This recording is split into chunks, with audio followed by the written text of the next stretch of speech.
Hello and welcome. This is Pratibha Singh और आज हम शुरू कर रहे हैं legal maxims.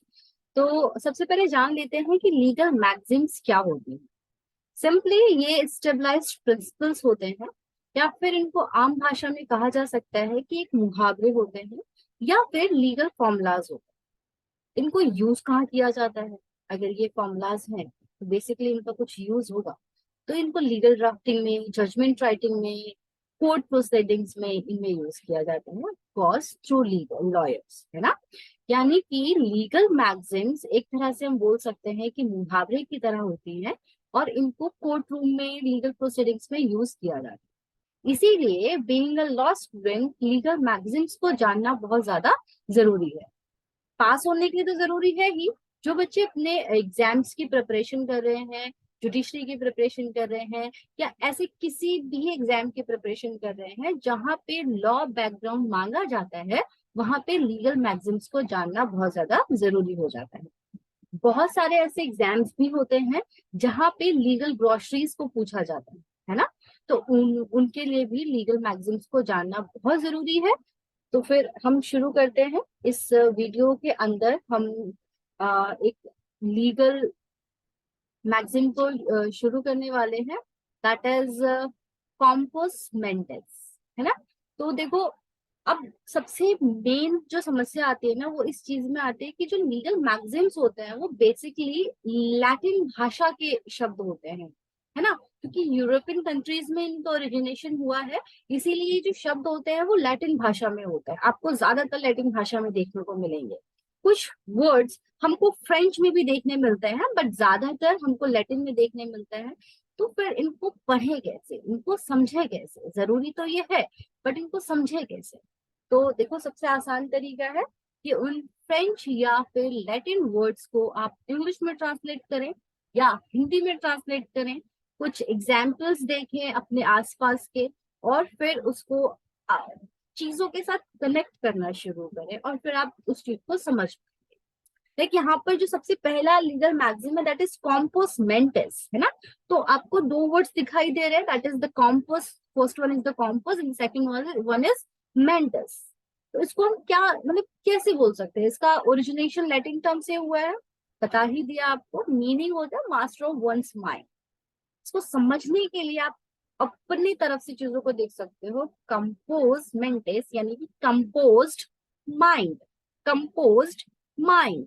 Compose mentis, composed mind. Reference कहाँ पर, किस तरह से?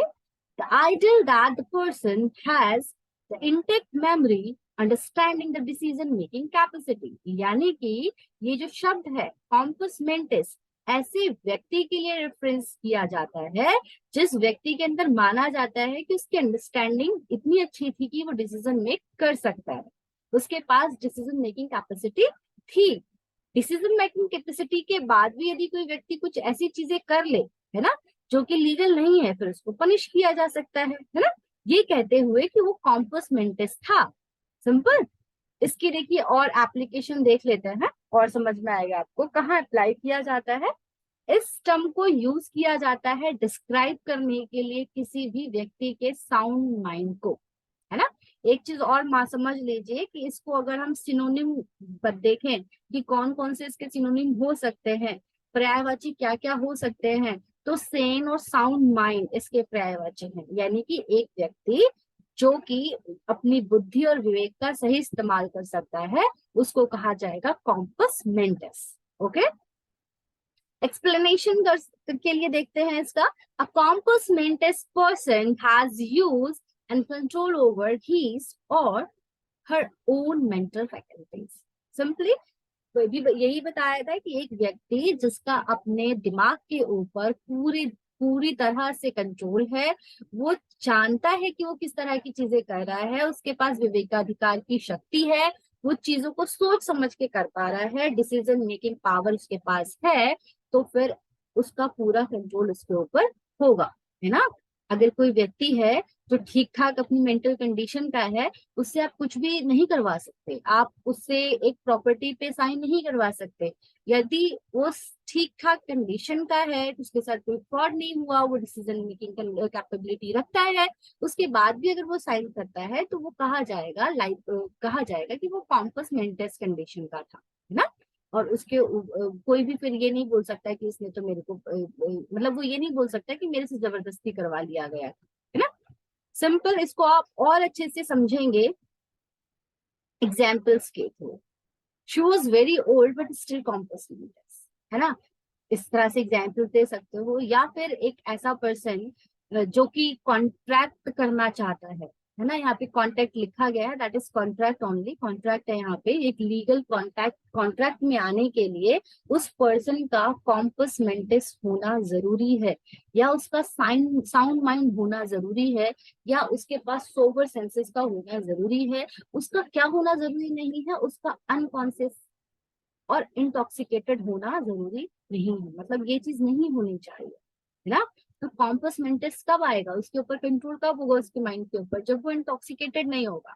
अगर वो इंटॉक्सिकेटेड होगा तो उसके माइंड के ऊपर कोई कंट्रोल नहीं है ना, क्योंकि ड्रग्स उसको दे रखे हैं इस तरह से, वो पागल है या अनसाउंड माइंड है, कंसिसिव है, तो फिर उसके ऊपर कोई कंट्रोल नहीं होगा, राइट। उसके बाद देख लेते हैं, on the other hand, non-compass mentis denotes a person not of sound mind. Simple. आप कॉम्पस मेंटिस को समझने के लिए सबसे पहले समझें नॉन कॉम्पस मेंटिस को। नॉन कॉम्पस मेंटिस का मतलब होता है एक पर्सन जो साउंड माइंड का नहीं है, यानी कि कॉम्पस मेंटिस का मतलब हुआ एक पर्सन जो साउंड माइंड का है ना, जो कि इंटॉक्सिकेटेड नहीं है, जो कि अनसाउंड नहीं है ना। तो ये सारी चीजें, for example 84 section IPC deal करती है इसी के बारे में, जो कि साउंड अनसाउंड माइंड के होते हैं। इसमें सिंपली कहा गया है ऐसे लोगों के बारे में जो अनसाउंड माइंड के होते हैं, वो अगर कोई इलीगल काम कर देते हैं, है ना, पागलपन में या किसी भी चीज में इंटॉक्सिकेट होकर या किसी भी तरह से, तो उनको पनिशेबल नहीं, मतलब वो उनके ऊपर पनिशमेंट इम्पोज नहीं होगी। वाई सो, बिकॉज वो नॉन कॉम्पस मेंटिस के थे, उनके दिमाग के ऊपर उनका खुद का कंट्रोल नहीं था। आई गेस अब आपको समझ में आ रहा होगा जो हमने शुरू में पढ़ा था, that is compass mantis. Compass mantis, master of once mind, अपने खुद के माइंड का, है ना, अपने खुद के माइंड का मास्टर होना, है ना, एक आइडल पर्सन होना जिसको अंडरस्टैंडिंग है अपने आप के लिए डिसीजंस को लेने की, उसको कहा जाता है कॉम्पस मेंटिस। आई होप आपको ये वीडियो से कॉम्पस मेंटिस लीगल मैगजीन का मतलब समझ आया होगा। और आई होप आप, अगर ये एग्जाम में अगर आपके आएगा तो आप इसको छोड़कर नहीं आएंगे, इसको लिख कर आने वाले हैं। अगर आपको वीडियो थोड़ा सा भी अच्छा लगा है और आपको समझ में आया है और आप चाहते हैं और लीगल मैगजीन्स को देखना, तो प्लीज लाइक करें, शेयर करें, कमेंट करें। और अगली लीगल मैगजीन्स आप क्या चाहते हैं पढ़ना, प्लीज कमेंट करें। Thank you.